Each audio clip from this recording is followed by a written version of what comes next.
Tucked away in Nelson, New Zealand is a place that feels like it's been frozen in time. A village where the streets look the same as in 1880. The shops are from a bygone era, and stories of the past are waiting around every single corner. But this isn't just any old village. Hidden inside are some truly massive secrets. A giant aircraft with a wild story, and the home of a scientist who literally changed the world. We're in Nelson, New Zealand, at the top of the South Island and just a few minutes from the city centre. There's a place where history isn't behind glass. It's all around you. Welcome to Founders Heritage Park.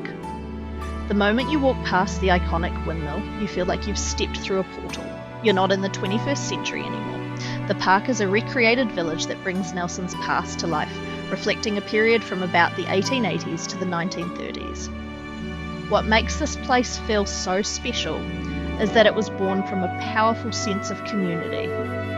Opening in 1986, it was created through the sheer effort of locals who wanted to save their heritage. The buildings you see are a mix of original historic structures, moved from all over the Nelson region, and faithful replicas. This wasn't just built for tourists, it was built by the community to preserve its own story. And today, we get to walk through it. Walking down the main street of Founders Park is a genuinely surreal experience. There are no modern cars or plastic signs. Instead, you're greeted by charming wooden storefronts, a quaint little church, and the gentle hum of vintage machinery in the distance.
One of the most moving stops is the old cottage hospital.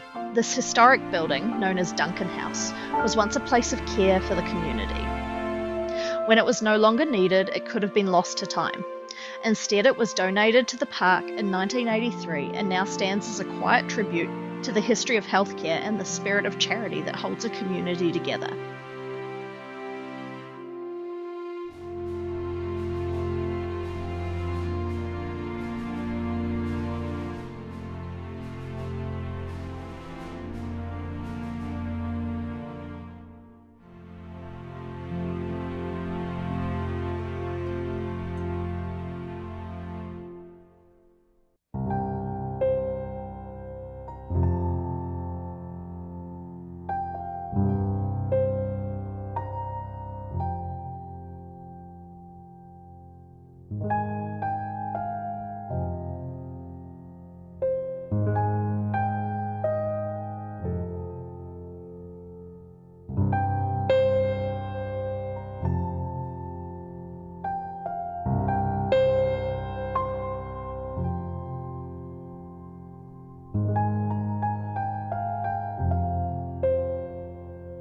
As you wander further through the village, your eye catches something that doesn't seem to belong. It's colossal, metallic, and completely out of the time period.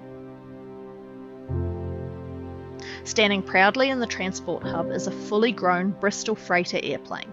The story of how it got here is one of the most incredible tales in the park. This isn't just any plane, this is the Merchant Buccaneer, a rare survivor from the famous Straits Air Freight Express, or Safe Air Fleet. You can actually climb inside. Stepping into the vast, cavernous cargo hold, you can almost smell the oil and hear the roar of the engines. It's been said that on the 3-hour trips to the remote Chatham Islands, the journey was so noisy that passengers had to wear earplugs. This plane isn't just an exhibit, it's a monument to New Zealand's rugged aviation history. These workhorse planes were the lifeblood of transport between New Zealand's North and South Islands for decades, hauling everything from cars and livestock to daily cargo across the turbulent Cook Strait.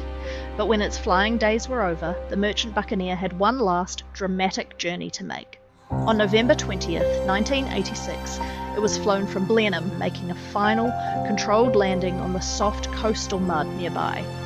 From there, it was a monumental effort. The wings and tail were removed, and the huge fuselage was carefully towed to its final resting place right here in the park.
From the loud, mechanical might of the Bristol Freighter, our journey now takes us to a place of quiet, world-changing genius. Tucked away in a peaceful corner of the park is a small, unassuming cottage. This building is a replica, but it honours a man who was very real and who came from right here in the Nelson region, Ernest Rutherford. You probably know the name. Ernest Rutherford is quite simply the father of nuclear physics. He was the first person to artificially induce a nuclear reaction, discovering the proton and successfully changing one element into another. His groundbreaking work on the structure of the atom laid the foundation for the modern world, from nuclear power to medical imaging. It's no wonder he's considered one of the greatest experimental scientists of all time. And he was a Kiwi through and through. Rutherford grew up just down the road in nearby Brightwater, and this cottage celebrates his local roots and global legacy. What's fantastic is that it's not just a dusty room with a plaque. It's an interactive exhibit that uses games and hands-on activities to explain his revolutionary work in a way that's fun for everyone. It's incredible to stand here in this quiet, reconstructed cottage and think about the sheer magnitude of the ideas that came from this one man. It's a powerful reminder that genius can come from anywhere, even a small rural community at the bottom of the world.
Founders Heritage Park is so much more than just a collection of old buildings. It's an immersive, layered experience. It's a place where you can stand beneath a giant aircraft that made a dramatic final journey, walk in the figurative footsteps of a Nobel Prize-winning scientist, and feel the quiet, resilient spirit of the pioneers who built this region. This park exists because a community decided its stories were worth saving, and it gives you a feeling of understanding of the region and its people. It's a testament to the power of preservation, not just of bricks and mortar, but of the very identity of a place. It's a living, breathing time capsule right in the heart of Nelson. It really makes you wonder what stories from our time will be worth preserving for 100 years from now, and who will step up to save them.